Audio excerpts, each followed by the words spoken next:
Hello aspirants, welcome to the class. So ఈరోజు మనకు parliamentary committees గురించి క్వశ్చన్ ఉంది. ఓకే, సో మీకు గతంలో నేను క్లాస్ చెప్పినప్పుడు కార్యనిర్వాహక వ్యవస్థ గురించి,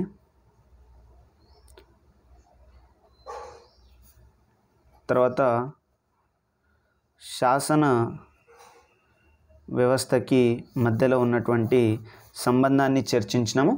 మరియు అట్లా చర్చించిన తర్వాత పార్లమెంట్ ఈ కార్యనిర్వాహక వ్యవస్థని జవాబుదారీగా ఉంచుతుంది అని చెప్పేసి అనుకున్నాం. ఓకే, సో పార్లమెంట్ దీన్ని జవాబుదారీగా ఉంచుతుంది కాబట్టి దీన్ని మనము పార్లమెంటరీ తరహా ప్రభుత్వం అని చెప్పేసి అన్నాం. అవునా, పార్లమెంటరీ తరహా ప్రభుత్వం అని అన్నాం.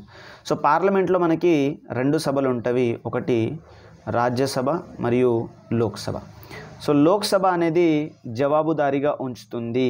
సో మనం జనరల్గా చెప్పాలి అని అంటే కార్యనిర్వాహక వ్యవస్థని జవాబుదారీగా ఉంచేది పార్లమెంట్ అని, స్పెసిఫిక్గా చెప్పాలి అని అంటే కార్యనిర్వాహక వ్యవస్థని జవాబుదారీగా ఉంచేది లోక్సభ. అది ఆర్టికల్ 75 స్పెసిఫిక్గా చెప్తుంది. సో దీన్ని మనము స్పెసిఫిక్ రెస్పాన్సిబిలిటీ, తర్వాత దీన్ని మనం జనరల్ రెస్పాన్సిబిలిటీ అని చెప్పేసి అంటాం. సో దీని అర్థం ఏంటి అని అంటే స్పెసిఫిక్గా కార్యనిర్వాహక వ్యవస్థ వాళ్ళు ఒకవేళ వీళ్ళు కరెక్ట్గా పనిచేయకపోయినా లోక్సభలో నో కాన్ఫిడెన్స్ మోషన్ ప్రవేశపెడతారు. అనగా అవిశ్వాస తీర్మానం ప్రవేశపెట్టడం ద్వారా ఒకవేళ అవిశ్వాస తీర్మానం అనేది పాస్ అయితే అప్పుడు ఈ కార్యనిర్వాహక వ్యవస్థలో ఉన్నటువంటి ప్రధానమంత్రి మరియు మంత్రుల మండలి అనేది రిజైన్ చేయడం జరుగుతుంది. సో ఈ స్టోరీ అంతా పక్కన పెడితే మరి పార్లమెంట్ ఏ విధంగా జవాబుదారీగా ఉంచుతుంది కార్యనిర్వాహక వ్యవస్థని లేదా ప్రభుత్వాన్ని ఏ విధంగా జవాబుదారీగా ఉంచుతుంది అని అంటే టైం టు టైం క్వశ్చన్ చేస్తూ ఉండడము. అందుకే సమావేశాలు జరుగుతవి. మరొక మాదిరిగా ఏం జరుగుతుంది అని అంటే కార్యనిర్వాహక వ్యవస్థ వాళ్ళు పనిచేసేటువంటి దాన్ని మొత్తం కూడా ట్రాక్ చేయడము. కార్యనిర్వాహక వ్యవస్థ వాళ్ళు పనిచేసేటువంటి పని మొత్తాన్ని ట్రాక్ చేస్తూ ఉండడము. అయితే ఇక్కడ నోట్ చేయండి, ఇప్పుడు లోక్సభ కావచ్చు, రాజ్యసభ కావచ్చు, మరి దీంట్లో ఉన్న సభ్యులకి అంత ఎక్స్పర్టైజ్ ఉంటుందా ట్రాక్ చేయడానికి అని అంటే వాళ్ళకి అంత ఎక్స్పీరియన్స్ ఉండదన్నమాట. సో నేను ఇక్కడ షాడో క్యాబినెట్ని కూడా ఇంట్రడ్యూస్ చేస్తా, కొంచెం టైం తీసుకొని. ఓకే, షాడో క్యాబినెట్ కూడా ఇంపార్టెంట్ అవుతుంది, ఎందుకంటే రీసెంట్గా న్యూస్లో కూడా ఉంటుంది. అయితే చూడండి, ఈ సమావేశాలు కూడా జరుగుతూ ఉంటవి అండ్ ప్రభుత్వం చేసేటువంటి పనులను ఎప్పటికప్పుడు ట్రాక్ చేస్తూ ఉండాలన్నమాట. సో మరి పార్లమెంట్కి సమయం ఉండదు. పార్లమెంట్ ఏ 3 monthsకో ఒకసారి సమావేశం కూర్చోవడానికి వస్తుంది. అనగా కొన్ని రోజులు, ఒక 30 రోజులు లేదా 40 రోజులు సమావేశాలు జరుగుతాయి, మళ్ళీ వాయిదా పడుతుంది. కాబట్టి ఏం జరుగుతుంది అని అంటే పార్లమెంటరీ కమిటీలు ఉంటాయి అన్నమాట. ఏమవుతుంది, పార్లమెంటరీ కమిటీలు ఉంటవి. సో లోక్సభలో ఉండే కమిటీలు ఉంటవి, రాజ్యసభలో ఉండే కమిటీలు కూడా ఉంటవి.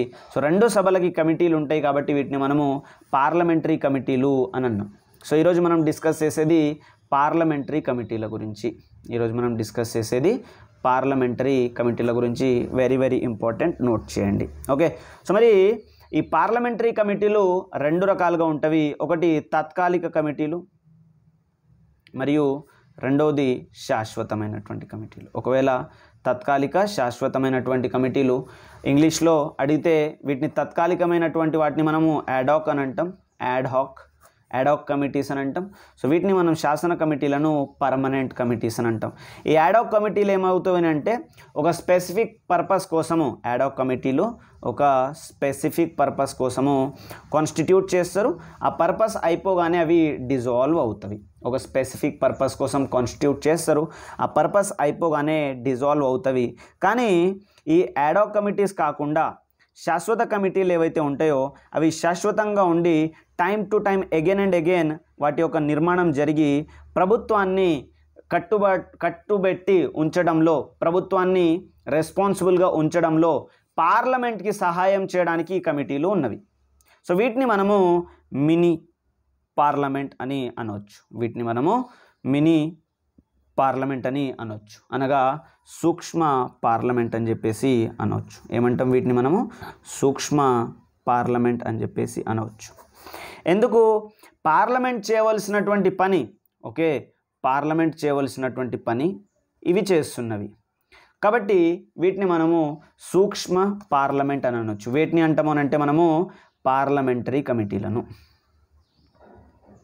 పార్లమెంటరీ కమిటీలను. సో ఇట్లా పార్లమెంటరీ కమిటీలను సూక్ష్మ పార్లమెంట్ అంటాము.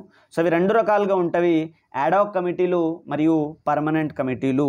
సో దీంట్లో మళ్ళీ రకరకాలుగా ఉంటవి. ఆ రకాలని ఒకసారి మనం చూస్తే కొన్నిటిని మనం అంటాము ఫినాన్షియల్ కమిటీస్ అని, ఆర్థిక కమిటీలు అంటాం. అన్ని డీటెయిల్గా నేర్చుకోవాల్సిన అవసరం లేదు. ఫినాన్షియల్ కమిటీస్ అని అంటాం. కొన్నిటిని మనము డిపార్ట్మెంటల్ రిలేటెడ్ స్టాండింగ్ కమిటీస్ అని అంటాం. అంటే డిపార్ట్మెంట్కి సంబంధించి స్టాండింగ్ కమిటీస్ అనగా ఇప్పుడు ఇక్కడ శాసన వ్యవస్థ ఉంది. సో దీంట్లో మినిస్ట్రీస్ ఉన్నవి, ప్రతి మినిస్ట్రీస్ కింద డిపార్ట్మెంట్స్ ఉన్నవి. సో ప్రతి డిపార్ట్మెంట్లో జరిగేటువంటి కార్యాచరణ ట్రాక్ చేయడానికి పార్లమెంట్లో ఉండేటువంటి కమిటీస్ని మనము డిపార్ట్మెంటల్ రిలేటెడ్ స్టాండింగ్ కమిటీస్ అని చెప్పేసి అంటాం. ఓకే, ఫినాన్షియల్ కమిటీస్ ఉంటాయి, డిపార్ట్మెంట్ రిలేటెడ్ స్టాండింగ్ కమిటీస్ ఉంటాయి, అండ్ తర్వాత ఇతర కమిటీలు ఉంటాయి. ఓకే, ఒకవేళ ఇది గుర్తుపెట్టుకోవాలి, ఇతర కమిటీలకు ఒకవేళ ఉదాహరణ అడిగితే committees on subordinate legislature, committees on subordinate legislature అని చెప్పేసి నోట్ చేయవచ్చు. కమిటీ ఆన్ సబార్డినేట్ లెజిస్లేషన్ అని అంటే పార్లమెంట్ చట్టాలు తయారు చేసిన తర్వాత, కేర్ఫుల్గా వినాలి, కొన్ని చట్టాలు ఏం చేస్తాయనంటే కార్యనిర్వాహక వ్యవస్థ వాళ్ళు రూల్స్ తయారు చేసుకొని అమలు చేసుకోవాలి అని ఎంపవర్ చేస్తాయి అన్నమాట. సో అట్లా తయారు చేసినటువంటి రూల్స్ని పరిశీలన చేసేది ఈ committee on subordinate legislation. Okay, so ఈ విధంగా మనకి రకరకాల కమిటీలు ఉంటాయి. సో దాంట్లో ఒకటి ఇంపార్టెంట్ కమిటీ గురించి నోట్ చేసుకోవాలి, ఎగ్జామ్ పర్స్పెక్టివ్లో ఇంపార్టెంట్. దాన్ని మనము పబ్లిక్ అకౌంట్ కమిటీ అని అంటాం.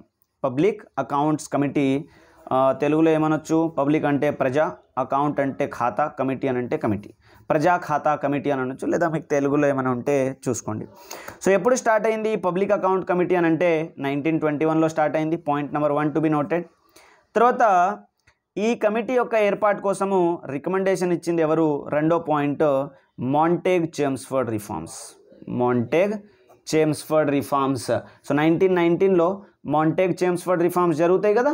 సో మాంటేగ్ చేమ్స్ఫర్డ్ రిఫార్మ్స్ యొక్క రికమెండేషన్ ఆధారంగా ఈ పబ్లిక్ అకౌంట్ కమిటీ అనేది 1921లో ఏర్పడింది అని నోట్ చేయాలి.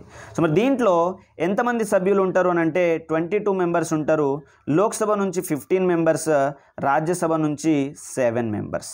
రాజ్యసభ నుంచి 7 మెంబర్స్ ఉంటారు, లోక్సభ నుంచి 15 మెంబర్స్ ఉంటారు, అండ్ టోటల్గా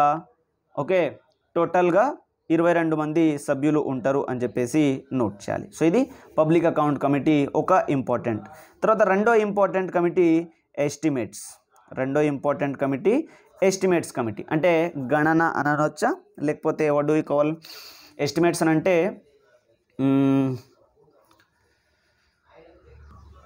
సో ఇట్లా అనొచ్చు అనమాట. గణాంకాల కమిటీ అని అనొచ్చు. ఒకసారి మీరు తెలుగులో చూసుకోండి, గణాంకాల కమిటీ. సో ఈ కమిటీ గురించి చూస్తే దీన్ని మొట్టమొదటిసారిగా 1950లో ఏర్పాటు చేసినారు. ఇది మొత్తం దీంట్లో 30 మెంబర్స్ ఉంటారు.